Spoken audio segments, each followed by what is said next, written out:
أعوذ بالله من الشيطان الرجيم. بسم الله الرحمن الرحيم.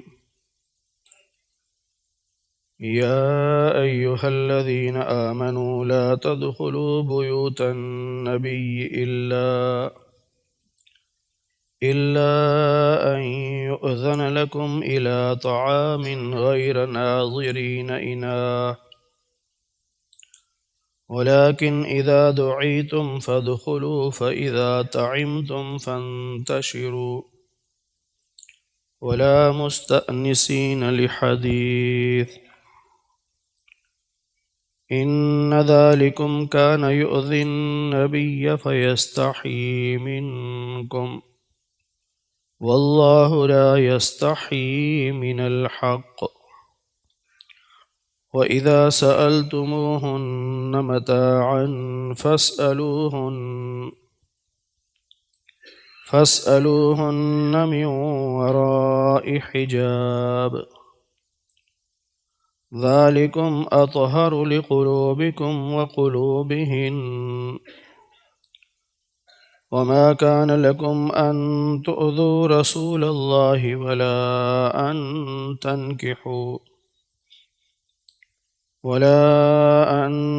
تنكحوا أزواجه من بعده أبدا إن ذلكم كان عند الله عظيما صدق الله العظيم. اللهم صل على محمد وعلى آل محمد كما صليت على إبراهيم وعلى آل إبراهيم إنك حميد مجيد. اللهم بارك على محمد وعلى آل محمد كما باركت على إبراهيم وعلى آل إبراهيم إنك حميد مجيد. 22ویں پارے کا چوتھا رکوع سورہ احزاب کی آیت نمبر 53 سے درس کا آغاز ہو رہا ہے۔ اللہ تعالیٰ نے ایمان والوں کو حکم دیا لا تدخلوا بیوت النبی الا ان یؤذن لکم، کہ جب تک نبی تمہیں اجازت نہ دیں اس وقت تک نبی کے گھر میں داخل نہیں ہونا، یعنی بغیر اجازت کے نبی کے گھر میں داخل نہیں ہونا۔ خاص طور پر یہ واقعہ پیش آیا جب نبی پاک صلی اللہ علیہ وسلم کا نکاح حضرت زینب بنت جحش سے ہوا اور وہ آئیں تو نبی علیہ السلام نے ولیمے کی دعوت کی۔ پردے کا حکم آ چکا تھا،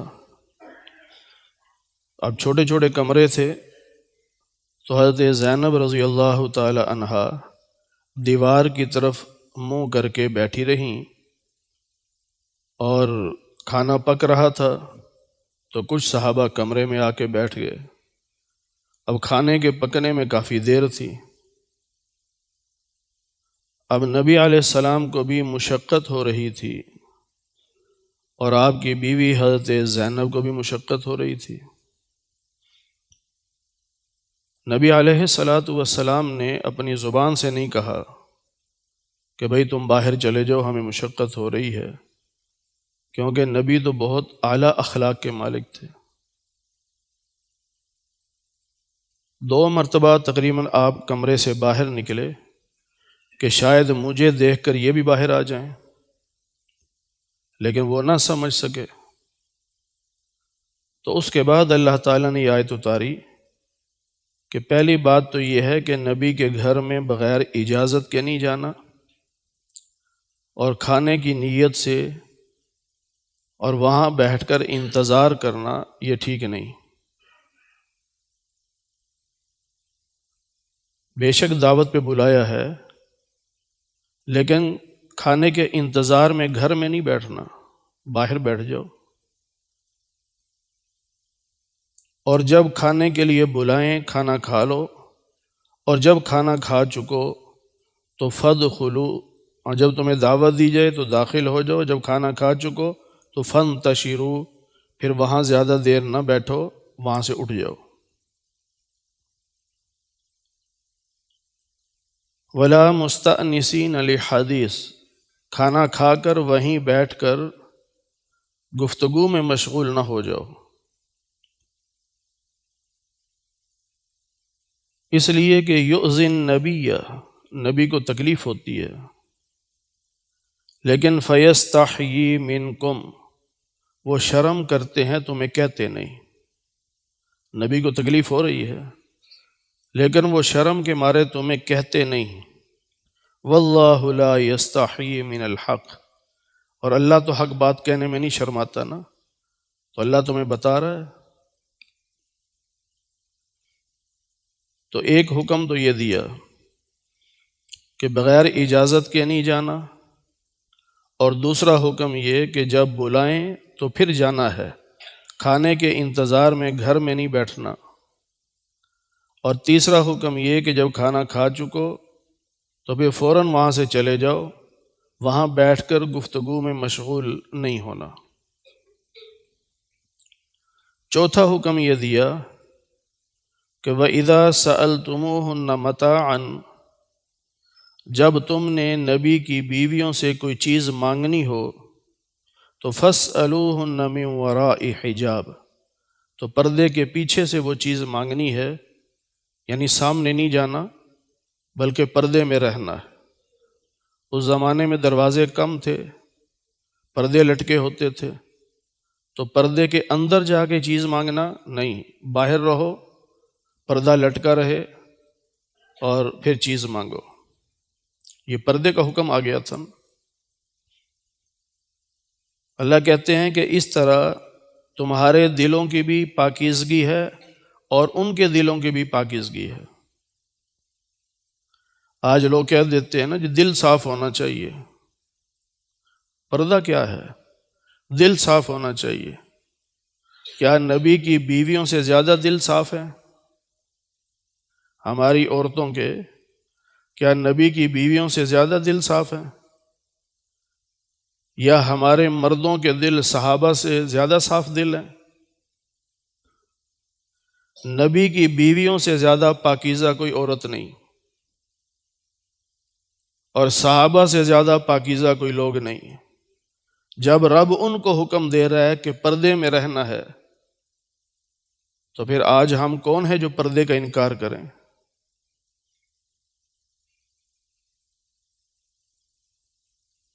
وَمَا كَانَ لَكُمْ أَن تُؤْذُوا رَسُولَ اللَّهِ، پانچواں حکم یہ ہے کہ تم نے اللہ کے رسول کو ایذا نہیں پہنچانی، یعنی اس بات کا خیال رکھنا ہے کہ ہماری بات کرنے سے یا ہمارے ٹھہرنے سے یا ہمارے کسی عمل سے نبی کو تکلیف تو نہیں ہو رہی۔ خود سوچو، اور اگر پتہ چلے کہ اس بات سے نبی کو تکلیف ہے تو نبی کو تکلیف نہ پہنچاؤ، راحت پہنچاؤ۔ اور چھٹا حکم وَلَا أَن تَنكِحُوا أَزْوَاجَهُ مِن بَعْدِهِ أَبَدًا، نبی پاک صلی اللہ علیہ وسلم کے دنیا سے جانے کے بعد کبھی بھی نبی کی بیویوں سے تم نکاح نہ کرنا۔ منع کر دیا کہ تم نبی کی بیوی سے نکاح نہیں کر سکتے۔ اس پہ پچھلے درس میں بھی کچھ گزارشات پیش کی تھیں۔ اس میں حکمت بہت بڑی یہ ہے کہ اللہ نے صحابہ کے ایمان کو بچایا، اس لیے حکم دیا کہ نبی کی بیوی سے نکاح نہ کرنا، کیونکہ عورت کا مزاج ہے کہ پہلے شوہر کا ذکر کرتی ہے، اور مرد کا مزاج ہے کہ اپنی بیوی کی زبان سے کسی دوسرے کا نام نہیں سنتا، برداشت ہی نہیں ہوتا۔ اب اگر امتی سے نکاح ہو جائے نبی کی بیوی کا اور وہ بیوی نبی کا ذکر کرے، ظاہر ہے نبی بھی ہیں اور پہلے شوہر بھی ہیں تو ذکر تو آئے گا، تو جب وہ ذکر کریں گی تو ہو سکتا ہے کہ یہ جو امتی ہے جو نبی کی بیوی کا دوسرا شوہر بنے تو اس کے دل میں کچھ کدورت آ جائے، کچھ ناراضگی آ جائے کہ میری بیوی ہے اور پہلے شوہر کا ذکر کیوں کرتی ہے۔ اب صرف نبی علیہ السلام پہلے شوہر تو نہیں نا، اللہ کے نبی بھی تو ہیں، تو اگر نبی کے بارے میں ذرا سا بھی میل دل میں آ گیا تو اس کا ایمان چلا جائے گا۔ اس لیے اللہ نے منع فرما دیا کہ نبی کی بیوی سے تم نکاح نہ کرنا، اس سے بھی نبی کو تکلیف بھی ہوگی، ایک تو ایمان بچانا ہے اور دوسرا نبی کو بھی تکلیف سے بچانا ہے۔ اب یہاں پھر اہل سنت والجماعت کا عقیدہ ہے، اسی آیت سے سمجھ میں آتا ہے۔ بھئی ایک بندہ دنیا سے چلا گیا، اب اس کی بیوی کا نکاح ہو رہا ہے کسی دوسرے سے، اسے کیسے اذیت ہوگی، اسے کیسے تکلیف ہوگی؟ دنیا میں کتنی بیوہ عورتیں ہیں جو نکاح کر لیتی ہیں، لیکن اللہ کیا کہہ رہے ہیں؟ وَلَا أَن تَنْكِحُوا أَزْوَاجَهُ مِن بَعْدِهِ أَبَدًا، اور اس سے پہلے حکم تھا کہ نبی کو تکلیف نہ پہنچانا، اور نبی کو تکلیف پہنچانے کی ایک صورت یہ بھی ہے کہ نبی کی بیوی سے نکاح ہو، تو نبی کو تکلیف پہنچے گی کیونکہ نبی اپنی قبر میں زندہ ہے اور نبی کو خبریں پہنچتی ہیں۔ یہ اہل سنت والجماعت کا عقیدہ ہے، اس کو عرض اعمال کہتے ہیں کہ فرشتے نبی پاک صلی اللہ علیہ وسلم کو امت کے اعمال پہنچاتے ہیں، ان کو اطلاع دی جاتی ہے، تو جب نبی کو اطلاع ملتی کہ آپ کی بیوی نے دوسرا نکاح کر لیا ہے تو نبی کو تکلیف ہوتی، اس لیے اللہ فرما رہے ہیں کہ نبی کو تکلیف نہ پہنچانا، لہٰذا تم ان کی بیوی سے کبھی بھی نکاح نہ کرنا۔ ان ذالکم کان عند اللہ عظیما، اللہ کی نظر میں یہ بہت بڑا کام ہے، یعنی بڑا گناہ ہے کہ اگر تم نبی کی بیوی سے نکاح کر لو تو۔ اب چونکہ پردے کا حکم ہے اور ساتھ یہ بھی تھا کہ دلوں کی پاکیزگی اسی پردے کے ساتھ ہے، تو بندہ کہہ سکتا ہے نا، جیسے آج کل لوگ کہتے ہیں جی میرا دل تو بڑا صاف ہے، اللہ کہتے ہیں کہ تم اپنے دلوں کی باتوں کو ظاہر کرو یا چھپاؤ، اللہ کے علم میں ہے۔ لوگوں کے سامنے تو بندہ کہہ سکتا ہے کہ میرا دل بڑا صاف ہے، لیکن دل میں ہے کیا یہ اللہ جانتا ہے۔ لوگوں کو تو دھوکہ دیا جا سکتا ہے نا، جھوٹ بولا جا سکتا ہے، لیکن اللہ کے سامنے تو جھوٹ نہیں چلتا، اللہ کا تو سب پتہ ہے۔ اب یہ تھا کہ کیا سب سے پردہ کریں گی؟ جب اللہ نے حکم دے دیا کہ نبی کی بیوی سے کوئی چیز مانگنی ہو تو پردے میں مانگو، تو کیا ساری امت کے لیے پردہ ہے؟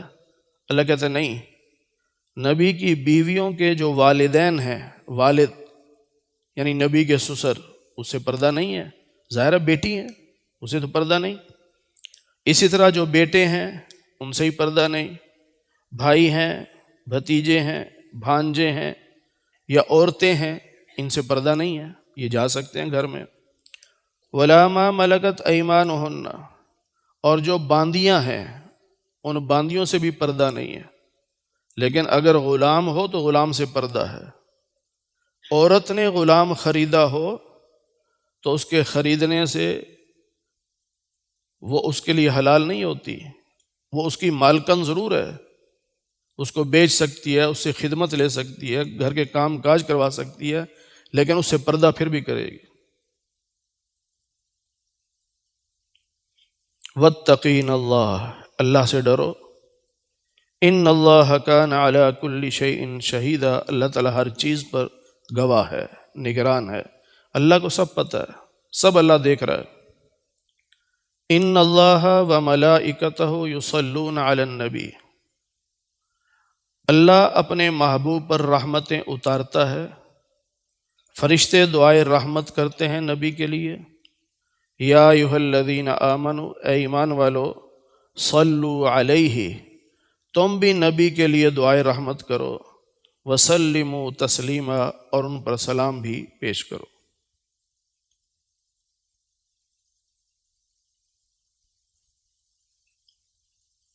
لفظ ایک ہی ہوتا ہے، اس کی نسبت کے بدلنے سے معنی بدل جاتا ہے، یہ پہلے بھی ہم پڑھ چکے ہیں۔ اس کی ایک مثال دی تھی، جیسے لفظ تواب، اللہ کے لیے بھی لفظ تواب استعمال ہوا ہے، مومن کے لیے بھی ہوا، لیکن جب تواب کا لفظ مومن کے لیے استعمال ہوگا تو معنی ہوگا توبہ کرنے والا، اور جب لفظ تواب اللہ کے لیے استعمال ہوگا تو پھر معنی ہوگا توبہ قبول کرنے والا، معنی بدل جائے گا۔ تو یہاں ایک ہی لفظ ہے، یصلون، صلاۃ کا لفظ۔ بعض لوگ ایک ہی ترجمہ کر دیتے ہیں، اللہ بھی درود پڑھتا ہے، فرشتے بھی پڑھتے ہیں، تم بھی پڑھو۔ بھی پڑھنا نہیں ہے معنی، یہاں نسبت کے بدلنے سے معنی بدلے گا۔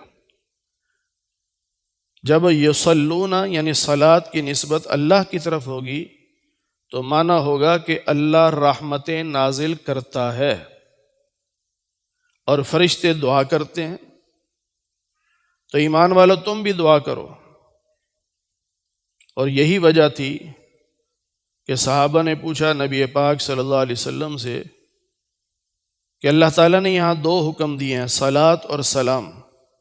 سلام تو ہمیں سمجھ میں آ گیا کہ اتحیات میں ہم پڑھتے ہیں السلام علیک ایھا النبی، وہ تو سمجھ میں آ گیا۔ اب صلاۃ کیسے پڑھیں؟ تو نبی علیہ السلام نے جو سکھایا، جسے ہم درود ابراہیمی کہتے ہیں، اللہم صلی علی محمد وعلی آل محمد، کہ یوں کہو کہ اے اللہ محمد صلی اللہ علیہ وسلم پر رحمت نازل فرما، اور آپ کی اولاد پر بھی رحمت نازل فرما۔ تو یہ مطلب ہے کہ ہم بھی نبی کے لیے دعا کریں کہ اللہ اپنے محبوب پر رحمت نازل کرے، اور جب ہم دعا کریں گے تو نبی پاک صلی اللہ علیہ وسلم نے فرمایا تم میرے لیے ایک رحمت کی دعا کرو گے، اللہ تم پر 10 رحمتیں اتارے گا۔ ہم ایک دفعہ درود پڑھیں گے نا، اللہ 10 رحمتیں نازل کرے گا درود پڑھنے والے پر۔ ان الذین یؤذون اللہ ورسولہ، جو لوگ اللہ کو اذیت پہنچائیں اور اس کے رسول کو اذیت پہنچائیں۔ اب اللہ کو تو اذیت کوئی نہیں پہنچا سکتا، مطلب یہ ہے کہ جب اللہ کے رسول کو اذیت پہنچاؤ گے تو وہ تم نے گویا اللہ کو اذیت پہنچائی، جس طرح بہت ساری احادیث میں ہے۔ آپ نے فرمایا کہ جس نے میرے صحابہ کو اذیت پہنچائی اس نے مجھے اذیت پہنچائی، اور جس نے مجھے اذیت پہنچائی اس نے اللہ کو اذیت پہنچائی۔ پھر بعض جگہوں پر اہل بیت کا ذکر ہے کہ جس نے فاطمہ کو اذیت پہنچائی اس نے مجھے اذیت پہنچائی، جس نے مجھے اذیت پہنچائی اس نے اللہ کو اذیت پہنچائی۔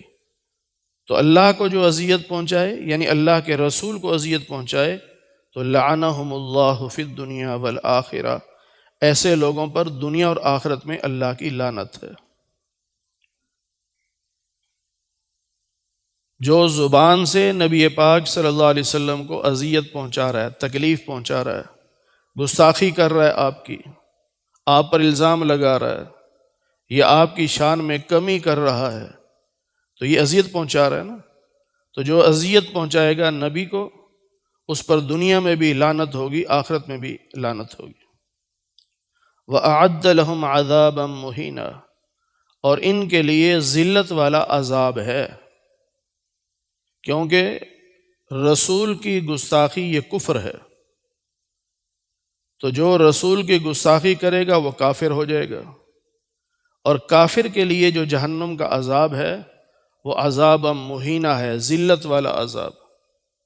مومن اگر اپنے گناہوں کی وجہ سے جہنم میں گیا تو اسے جو سزا ملے گی، جو عذاب ہوگا، وہ عذاب ذلت والا نہیں ہے، عذاباً علیمہ کے الفاظ ہیں، عذاباً عظیمہ کے الفاظ ہیں، لیکن مسلمانوں کے لیے عذاب مہینہ کے الفاظ نہیں، عذاب مہینہ صرف کافر کے لیے۔ والذین یؤذون المؤمنین والمؤمنات، اور جو کسی مومن مرد یا مومن عورت کو ایذا پہنچائے، تکلیف پہنچائے، بغیر مکتسب، کہ ایک بندے نے کوئی غلطی نہیں کی، گناہ نہیں کیا، لیکن یہ اس پہ الزام لگا رہا ہے کہ اس نے یہ غلط کیا ہے، اس نے یہ گناہ کیا ہے، تو یہی اذیت ہوتی ہے نا، کہ کسی مسلمان پر جھوٹا الزام لگا دیا، بہت بڑی تکلیف ہوتی ہے۔ تو اللہ کہتے ہیں جو مومن مرد یا مومن عورت کو ایذا پہنچائے بغیر ان کی غلطی کے، تو فقد احتملوا بہتانا، ایک تو اس نے بہتان باندھا، یہ غلطی، اور دوسرا اس نے گناہ کمایا۔ بہتان لگانا بھی گناہ ہے اور اذیت پہنچانا الگ سے گناہ ہے۔ بہتان لگانے کا گناہ الگ، اور مسلمان کو جو تکلیف پہنچی اس کا گناہ الگ ہوگا۔ تو یہ ڈبل گناہ گار ہوگا جو کسی مومن مرد یا عورت کو اذیت پہنچائے۔ اور اسی لیے حدیث پاک میں ہے کہ مسلمان تو وہ ہے جس کے ہاتھ اور زبان سے دوسرے مسلمان محفوظ رہیں۔ زبان سے بھی محفوظ رہنا چاہیے، ہماری زبان سے کسی کو تکلیف نہ پہنچے، اور ایذا کہتے ہی اس کو ہیں جو زبان سے تکلیف پہنچائی جاتی ہے۔ اللہ تعالیٰ نے نبی علیہ السلام کو حکم دیا کہ آپ اپنی بیویوں سے کہیے، اپنی بیٹیوں سے اور مومنوں کی عورتوں سے کہ یدنین علیہن من جلابیبہن، کہ وہ پردہ کر کے باہر نکلیں، بڑی چادر اوپر لے لیں یا برقع لے لیں، یعنی پردہ کر کے باہر نکلیں، بغیر پردے کے نہ نکلیں۔ حضرت عمر رضی اللہ تعالی عنہ نے ایک مرتبہ نبی پاک صلی اللہ علیہ وسلم کی مجلس میں آپ سے یوں کہا کہ حضور اپنی بیویوں کو حکم دیں کہ بغیر پردے کے باہر نہ نکلیں، کیونکہ مجھے یہ گوارا نہیں کہ کافروں کی گندی نظر میرے نبی کی پاک بیوی پہ پڑے۔ تو حضور نے فرمایا عمر، اللہ نے مجھے حکم نہیں دیا۔ ابھی یہ بات چل رہی تھی تو اللہ نے سیدنا جبریل کو بھیج دیا اور یہ آیت اتاری کہ آپ حکم دے دیں اپنی بیویوں کو بھی، اپنی بیٹیوں کو بھی، اور ایمان والی عورتوں کو بھی کہ پردہ کر کے نکلیں۔ تو مومنہ عورت کے لیے پردہ ہے۔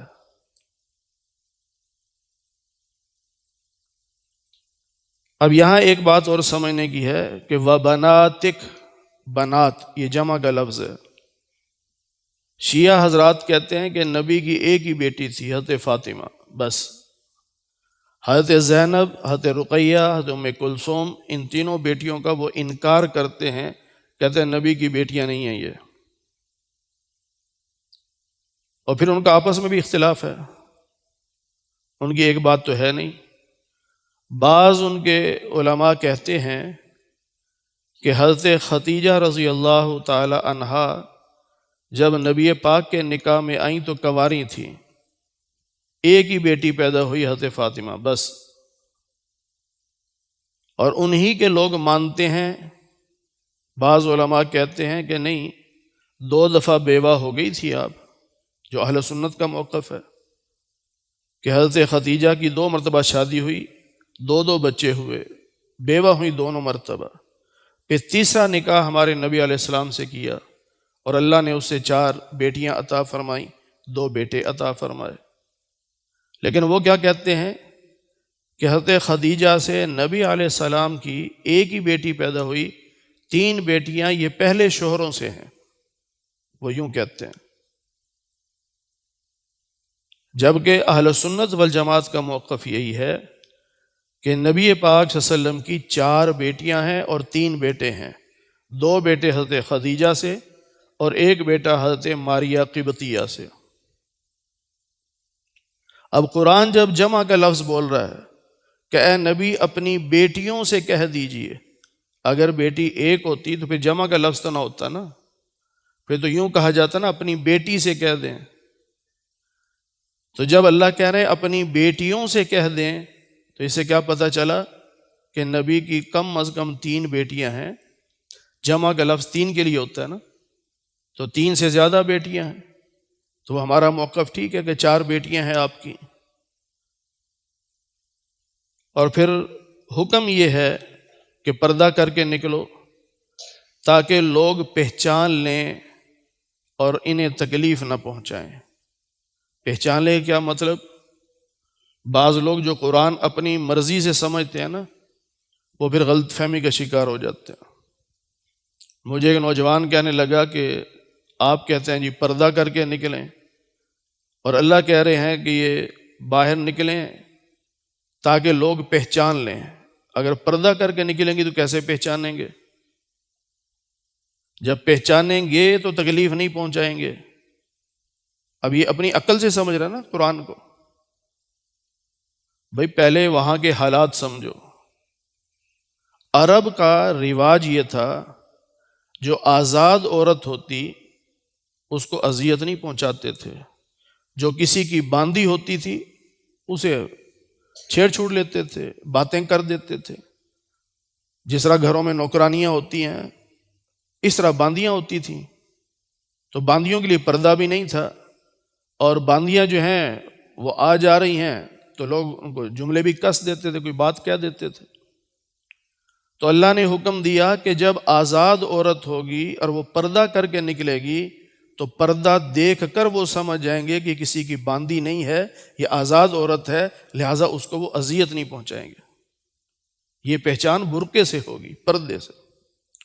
اور اسی لیے نبی پاک صلی اللہ علیہ وسلم کی زوجہ غالباً حضرت ام سلمہ ہیں رضی اللہ عنہا، وہ فرماتی ہیں کہ اس حکم کے اترنے کے بعد ہم بڑی چادر لیتی تھی اوپر، ایک آنکھ صرف کھلی رکھتی تھی، وہ بھی راستہ دیکھنے کے لیے. دونوں آنکھیں بھی نہیں کھلی رکھتی تھی، ایک آنکھ کھلی رکھتی تھی کہ راستہ نظر آ جائے. اتنا پردہ کر کے نکلتی تھی. اور یہ اللہ نے حکم دیا ہے. کلمہ پڑھنے کے بعد عورت پر سب سے پہلا جو فرض ہے وہ پردہ ہے. اور آج ہمارے یہاں اسی معاملے میں سستی ہے، پردے کی طرف توجہ ہی نہیں کرتی. اور یہ بھی یاد رکھیے، نبی پاک صلی اللہ علیہ وسلم کی حدیث مبارکہ ہے، آپ نے فرمایا جس قوم کی عورتیں بے پردہ ہوں گی اللہ ایسی بیماریاں اتارے گا جن کا علاج نہیں ملے گا. نئی بیماریاں. آج سے 25-30 سال پیچھے جاؤ تو ٹی بی لا علاج بیماری ہوتی تھی. جس کو ٹی بی ہو جاتی سمجھتے مر گیا، بس علاج ہی نہیں تھا. علاج دریافت کیا، اللہ نے کینسر بھیج دیا. کینسر کا علاج دریافت کیا، اللہ نے ایڈز بھیج دیا. نئی بیماریاں جو آ رہی ہیں اس کی وجہ عورتوں کی بے پردگی ہے. آپ دیکھ لیں ہسپتال بنتا ہے، افتتاح ہونے کی دیر ہے ہسپتال بھر جاتا، آپ کو خالی بیڈ ہی نہیں ملتے. آج نبی پاک صلی اللہ علیہ وسلم کی اس حدیث کو مان کر عمل کر لیں، ہماری قوم کی بیٹیاں پردے میں آ جائیں، میں قسم کھا کے کہتا ہوں کہ بیماریاں ختم ہو جائیں گی. میرے نبی کا ارشاد ہے نا، کسی اور کی بات تو نہیں ہے، نبی کا ارشاد ہے. بیماریوں کی وجہ بے پردگی ہے، بے پردگی کو ختم کرنا چاہیے. ہم کہتے نہیں ہسپتال زیادہ بنا دو، جتنے مرضی بنا لو، تم پورے نہیں اتر سکتے. یہ تو نعوذ باللہ نبی سے ٹکر لینے والی بات ہے. نبی نے فرمایا پردہ کراؤ عورتوں کو. اور ہم نے دیکھا ہے ایسی عورتوں کو جو پردے کی پابند ہوتی ہیں، اللہ بہت ساری بیماریوں سے ان کو بچاتا ہے. اور کبھی کوئی ایسی بیماری ان کو نہیں لگتی کہ کسی مرد ڈاکٹر کے سامنے ان کو جانا پڑے، اللہ بچا لیتا ہے ان کو، ان کی نیت کی وجہ سے، ان کے عمل کی وجہ سے. اس لیے عورتوں کو ترغیب دیں، ان کو سمجھائیں کہ پردہ کیا کرو، یہ اللہ کا حکم ہے اور یہ فرض ہے، یہ کسی مولوی کا کام نہیں ہے. لوگ سمجھتے ہیں جی مولویوں کی عورتیں ہیں پردہ کریں. بھائی یہاں مولوی کا لفظ نہیں آیا، نساء المؤمنین، مومنوں کی عورتوں کو حکم ہے. ہم اگر مومن ہیں تو اپنی عورتوں کو حکم دیں کہ پردہ کریں. اللہ تعالی ہمیں قرآن کریم کی صحیح سمجھ نصیب فرمائے.